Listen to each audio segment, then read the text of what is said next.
Good morning, children. This is Grandma Carla, and I told you we were going to start some character stories. And this is the book that we're reading right now. It's called Choice Stories for Children.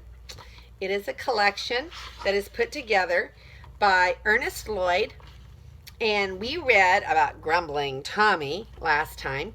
And now we're going to read a poem about some little folks, and then we'll read Joe Benton's Coals of Fire. Some little folks. There are some little folks that we can never please. They fret about trifles, they trouble and tease, full of discontent, even at play, till their friends are worn out and heartily glad when bedtime has come and each cross lass or lad is quiet and out of the way. There are some little folks so good-tempered and sweet that to see their bright faces is always a treat, and their friends can quite trust them, they know. They amuse themselves nicely with some plan or play, take care not to worry or get in the way, and are welcome wherever they go. Some little folks. I really like that little poem. And this is Joe Benton's Coals of Fire. It was a lovely morning. The sun was shining brightly, and the air was fragrant with violets and lilacs when Joe Benton sprang out the back door, shouting for joy over the anticipated pleasures of the holiday. "I'll have time to run to the brook before breakfast and see if my boat is all right," he said to himself. "We boys are to meet and launch her at 9 o'clock, and the captain ought to be on time." So Joe hastened down to the cave where the precious boat was hidden. As he neared the place, an exclamation of surprise escaped him. There were signs of some intruder, and the big stone before the cave had been rolled away. Hastily drawing forth his treasure, he burst into loud cries of dismay, for there was the beautiful little boat which Cousin Herbert had given him, with its gay sails split into many shreds and a large hole bored in the bottom. Joe stood for a moment, motionless with grief and surprise. Then, with a face as red as a peony, he burst forth. "I know who did it. It was Fritz Brown, and he was angry because I didn't ask him to come to the launching. But I'll pay him back for this," said Joe. Hastily pushing back the ruined boat, he went a little farther down the road. He fastened a piece of string across the footpath a few inches from the ground and carefully hid himself in the bushes. Presently a step was heard, and Joe eagerly peeped out. How provoking! Instead of Fritz, it was Cousin Herbert, the last person he cared to see. Joe tried to lie very quiet, but it was all in vain. Cousin Herbert's sharp eyes caught a curious movement in the bushes, and brushing them right and left, he soon came upon Joe. "How's this?" cried he, looking straight into the boy's face, but Joe answered not a word. "You're not ashamed to tell me what you were doing?" "No, I'm not," said Joe sturdily, after a short pause. "I'll tell you the whole story. Out it tumbled, down to the closing threat. I mean to make him smart for it," said Joe. "What do you mean to do?" "You see, Fritz carries a basket of eggs to the store every morning, and I plan to trip him over his string and make him smash all of them." Now Joe knew well enough that he was not showing the right spirit, and he muttered to himself, "Now for a good scolding." But to his great surprise, Cousin Herbert said quietly, "Well, I think Fritz does need some punishment, but this string is an old trick. I can tell you something better than that." "What?" cried Joe eagerly. "How would you like to put a few coals of fire on his head?" "What, and burn him?" said Joe doubtfully. Cousin Herbert nodded with a queer smile. Joe clapped his hands. "Now that's just the thing, Cousin Herbert. You see, his hair is so thick he wouldn't get burned much before he'd have time to shake them off. But I'd like to see him jump once. Tell me how to do it, quick."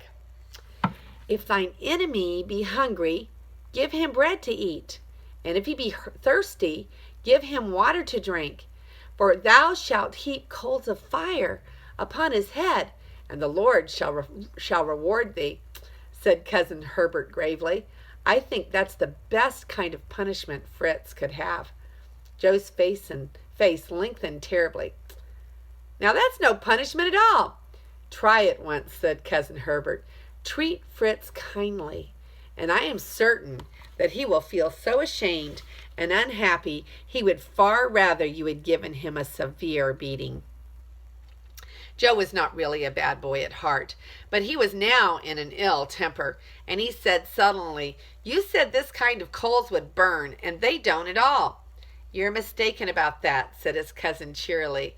"I have known such coals to burn up a great amount of rubbish, malice, envy, ill feeling, revenge, and I don't know how much more, and then leave some cold hearts feeling as warm and pleasant as possible." Joe drew a long sigh. "Well, tell me a good coal to put on Fritz's head, and I'll see about it." "You know," said Herbert, smiling, "Fritz is poor, and he can seldom buy himself a book, although he loves to read. Now you have quite a library. Well, I won't suppose anything about it. I'll leave you to find your own coal, but be sure to kindle it with love, for no other fire burns so brightly and so long." With a cheery goodbye, Herbert sprang over the fence and was gone. Before Joe had time to collect his thoughts, he saw Fritz coming down the lane with a basket of eggs in one hand and a pail of milk in the other. For one moment the thought crossed Joe's mind, what a smash it would have made if Fritz had fallen over the string. Then he stopped, glad that the string was safe in his pocket. Fritz looked uncomfortable when he first caught sight of Joe, but the boy began abruptly, "Fritz, have you much time to read now?" "Sometimes," said Fritz, "when I've driven the cows home and done all my work, but the trouble is, I've read everything I can get hold of. How would you like to take my new book of travels?" Fritz's eyes danced. "Say, would you let me? I'd be careful with it." "Yes," answered Joe, "and perhaps I've some others you'd like to read." Then he added shyly, "Fritz, I would ask you to come and help sail my boat today, but someone has torn up the sails and made a hole in the bottom. Who do you suppose did it?" Fritz's head dropped, but after a moment he looked up and said, "I did it, Joe, but I can't begin to tell you how sorry I am. You did not know I was so mean when you promised me the books." "Well, I rather thought you did it," said Joe slowly. "And yet Fritz couldn't get any further. He rushed off without another word. That coal does burn. I know Fritz would rather I had smashed every egg in his basket than to have offered him that book." Then Joe went home with a light heart, hungry for his breakfast.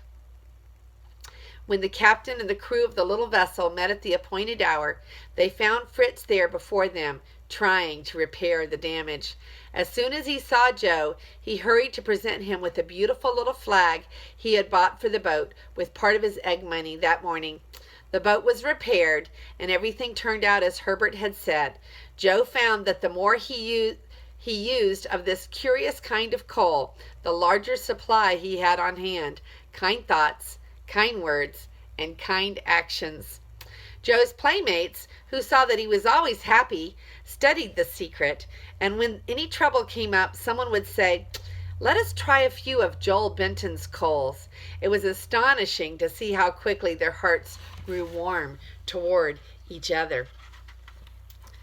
And that is the story about Joe Benton's coals. And the Bible really does say that when we are kind to our enemies, it is like heaping coals of fire on their heads, because nothing can make them sorry for what they've done more than us being kind to them. They're not expecting that, are they? And it also helps our hearts not to be angry, because if we are trying to love our fellow man and we are praying for them as God tells us to pray for our enemies, then we reap a double blessing, don't we? Because God works in our hearts as well as heaps coals of fire on the one that offended us. And then we can have lots more friends that way too. Here's a picture of the boat being all fixed up now, and Fritz giving a flag to fly on the boat after he destroyed the boat and then fixed it back up again. He was so sad not to be in on the playtime, wasn't he? And that's the story for today. And this is Grandma Carla. I love you. Serve the Lord.